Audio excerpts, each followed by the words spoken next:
Somebody has asked me, where is God now? Where is the compassionate God that I have learned about?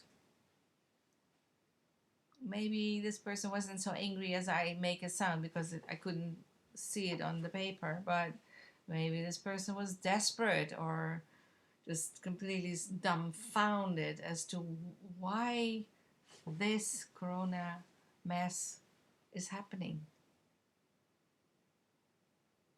My first response would be, what do you mean not compassionate? The people that have died in my vicinity are all really old. 97, 99, 91. Other people have died much younger, but not very much younger. So what do you mean? These people were ill and really old, and sometimes they were already demented for a long time. And the old saying that pneumonia is the old man's friend seems more appropriate. Yes, of course, for the family and for all who were taking care of these people, it must be really, really difficult. And especially if people have not been able to say goodbye to their loved one. That is what is really cruel at this moment.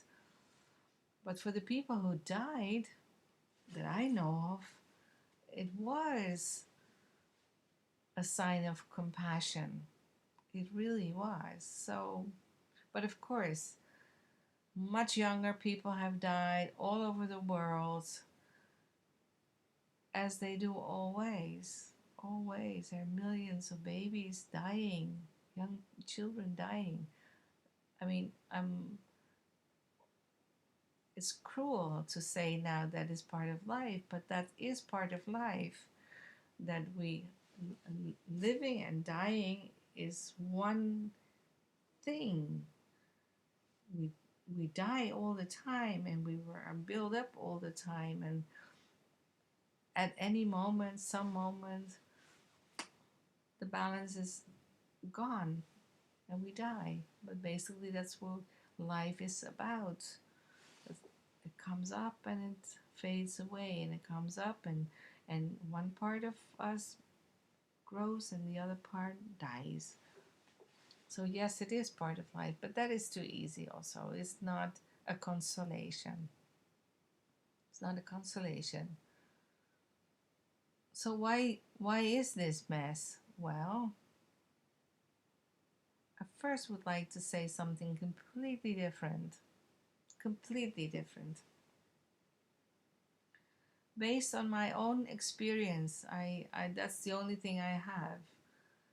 Most of you who know me know that I don't like to read about spirituality because I always say either I've experienced it so I don't have to read about it, or I haven't experienced it and then the reading doesn't make sense.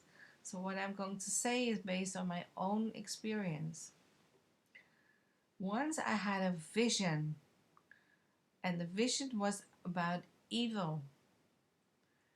And I saw evil somewhere in the sky, and it was extremely small. It was extremely small. Compared to the good, it was just like a pinprick. Completely, completely insignificant almost. But of course, we are focused on evil, focused on all that destroys or could destroy. We are animals that are hunted by tigers or bears or crocodiles or whatever nasty or beautiful but difficult for us to bear. So normally we see these animals, these hunters, these coming in our lives, and now we cannot even see it. Now we're destroyed by something which is not even seeable, not seeable with a normal eye, and And in spite of being so incredibly tiny, it destroys us. It can make us ill. And that is frightening. Frightening. And yet, evil is really, compared to all the good, is incredibly small. What do I mean to say with that? The universe, or the reality as we know it, is extremely complex. I saw a movie about the flagellum yesterday. It's an not even a bacteria. It's infinitely complicated. It's millions and millions and millions of years old. It's flagellum. Unbelievable. Complex. Unbelievable. Tiny as hell, and yet complex. But there is not only complexity in this universe, there's also freedom. And what I always use as an example is I can do with this hand, all sorts of things. Look what the motions I can make of it, all by my own decision. I can open it, close it. I can stroke my face, although that is not allowed. I can shoot somebody if I have a gun. I can cook and cut things up. I can piano play, or I can read a book and hold it, and I can type, and I can do all sorts of beautiful things with this. I have the freedom to use this complexity in a free way. But the complexity and the freedom sometimes clashes upon each other. Then some tiny thing goes wrong and the whole complex system breaks down. But even that doesn't happen except for a tiny bit of the all possibilities that are there. Normally, there are recovery mechanisms in place. When I stand, it's not a stable situation, but I can move to and fro, and that I don't fall is because of muscles who on the front and on the back who all the time make sure that there is a balance between not falling, not falling, not falling, and that makes me stand up. It's a complex of recovery mechanisms, and that also with health. Most of the time, all that goes wrong and that we're completely unaware of is healed by the recovery mechanism, but not always. Not always. And there's recovery mechanisms in relationships, and there's recovery mechanisms in collectivities, the recovery mechanisms all over the place. But sometimes they break down. Sometimes they break down. And then again, we're completely upset because we cannot be aware of all the times, the billions and billions and billions of times that something was healed, repaired, recovered when it went right. But then still, we're with a mess of illness and war and injustice and terrible things, terrible things. I do not want to say, well, yeah, that belongs, oh, okay. But before I give another sort of take on this, I want to say something else. I want to add something else.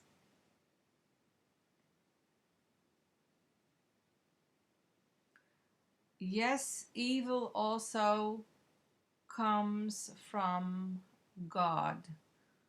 Whatever you try to plug under this name God, universe, or creator, or whatever, whatever you, I don't know what sort of image you have, or how many. I hope that you have many images, that it is not only the big daddy who fixes everything and who just gets a how do you say, a beating when he doesn't, he, big daddy, doesn't fix it.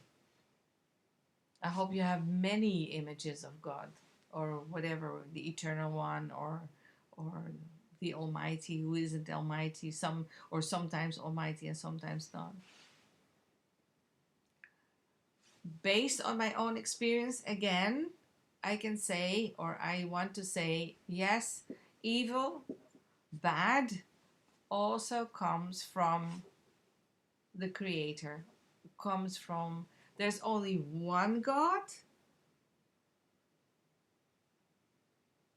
and then good and bad come from this one God, or the whole concept of one thing gets out of the window. So, yes, I do think that evil comes from God. Now, for some people, it's really difficult to stomach it, because intellectually it's really difficult. And I can manage emotionally to say it sometimes. But the basic principle is, yes, it comes from God. Yes, all these dying people, in the end, belongs to the divine. And of course, it's very, I mean, our our brain, our consciousness is too small to know all. I hope, or that's my belief, that after death, our consciousness, our personal consciousness, gets plugged into this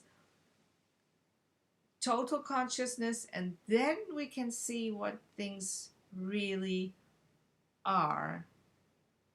Then I have no clue what rape, murder then look like. I guess it looks the same, actually. Yeah.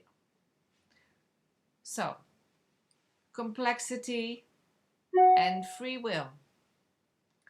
The good and the bad come from God. We don't have the consciousness to know it all. There are repair mechanisms all the time, and still it goes wrong sometime. But I don't want to leave it at that. Today, I looked to an interview or video, 30 minutes about, of Michael Ecknor. And he is a pediatric neurosurgeon. So I guess that he is operating on children with brain tumors and seizures and all sorts of nasty things. And this video is against materialism, and he favors the idea that no, consciousness is not a product of the brain. We are not our brain, Mr. Schwab. No, we are not. And it's based on a few scientific proofs, all with their research. And one of the, I was completely stunned by one thing that he mentioned. He mentioned the research of Benjamin Libet, a brain researcher, And he's famous because the materialists like Schwab in our country or Daniel Dennett misuse the outcome of this, they misuse the research of Libet for their own purposes, although what the actual outcome was exactly the reverse. Schwab, Dennett, all these bright guys say that we don't have a free will because Libet made a research and gave the people who were doing the test, who were part of the test, he gave them the command to make a decision, and then he would see, hey, they had all these things on their head. They looked a bit like me last week with my corona hairdo, and all these electrodes on their head, and he would look what happened when once they made a decision, and what happened to the electrons in the brain, the electromechanisms in the brain. And he saw that when they made a decision, just previous to that, there was a brain wave. There was a brain wave. So Schwab, Daniel Dennett, all the materialists, all the people who say you are your brain, consciousness is not something that is outside the brain. They say, see, first is the electro pulse and then you make the decision. But no, it's not like that at all. Because Libet gave these people two commands. Two commands. One, make a decision to do something, brainwave, and also then decide not to do it. With the first one, he sees this electro activity, but with the second decision not to do something, he doesn't see it. You don't see it.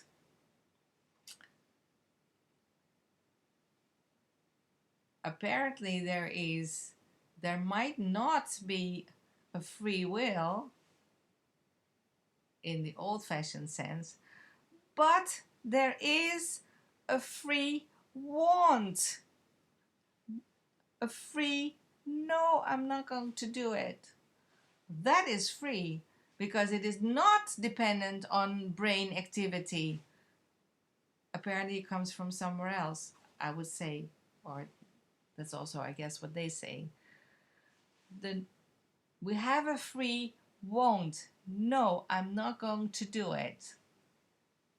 And I thought immediately of the Akedah, of the binding of Yitzchak, of Isaac, on the altar, ready to be slaughtered by Abraham. Oh, I shouldn't be at my things. Oh. Well, fine. Abraham gets the command to bring his son as an offering. 3 days he's walking with his ideas. I have to go and slaughter my son, and I have to slaughter my son, and will I slaughter my son? Whoa, we don't know what's in his mind. So now, God, thank you, doesn't say anything about what is in his mind. Nothing. Great.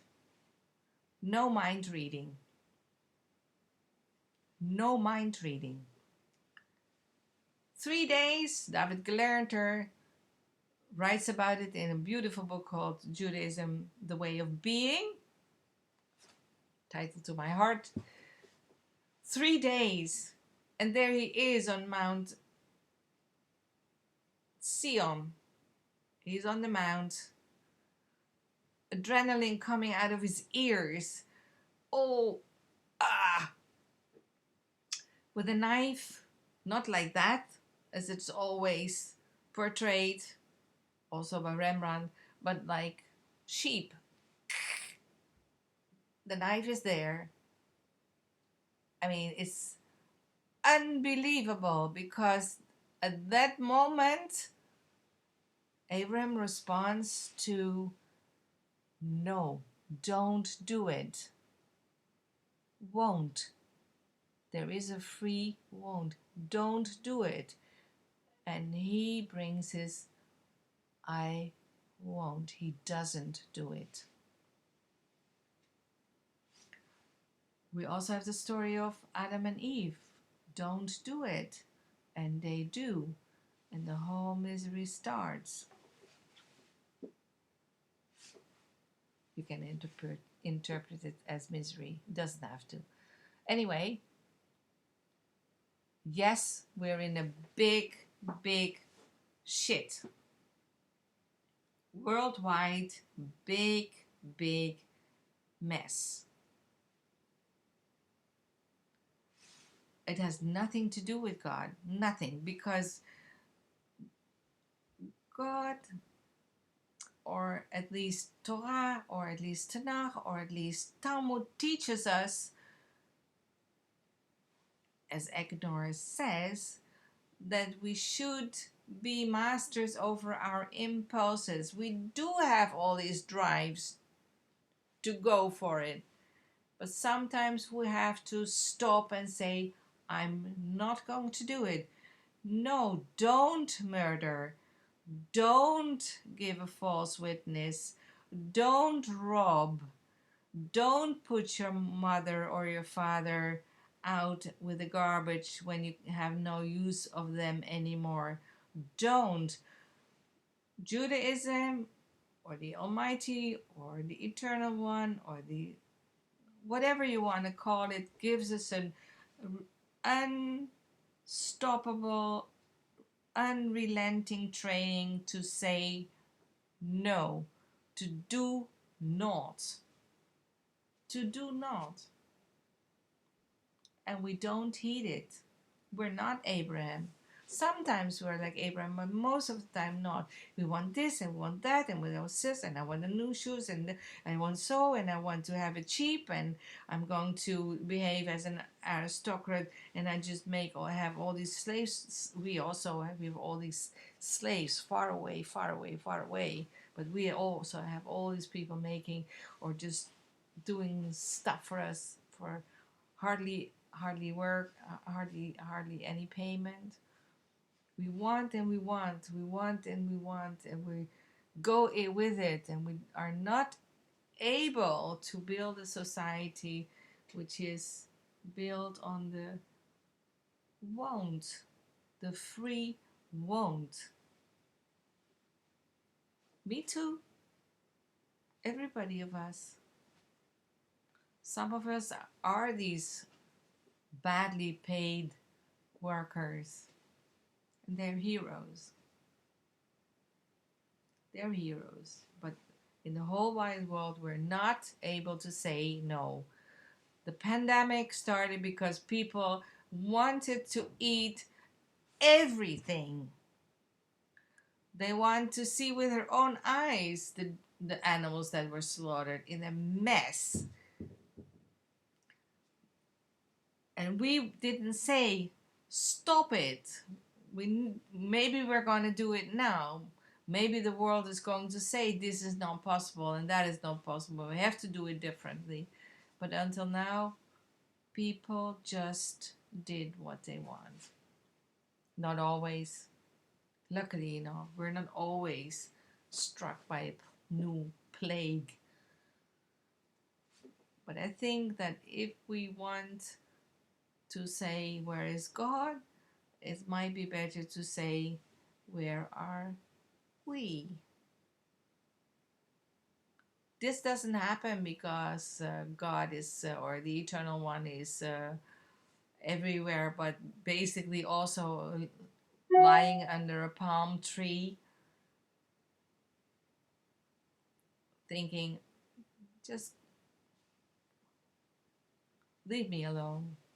No, it's us having to learn to say no, using our consciousness, which has a free won't capacity, a free will, and a free will not capacity. I think it's marvelous. And it's marvelous that our tradition is so focused also on the won't. Unbelievable. Unbelievable. So, God is everywhere. God is good and bad. God is the totality of something which is extremely complex, matched with freedom. God put in place all sorts of healing and repair and recovery mechanisms, but it's we who have to to learn to really employ the free will and free won't. I hope you have a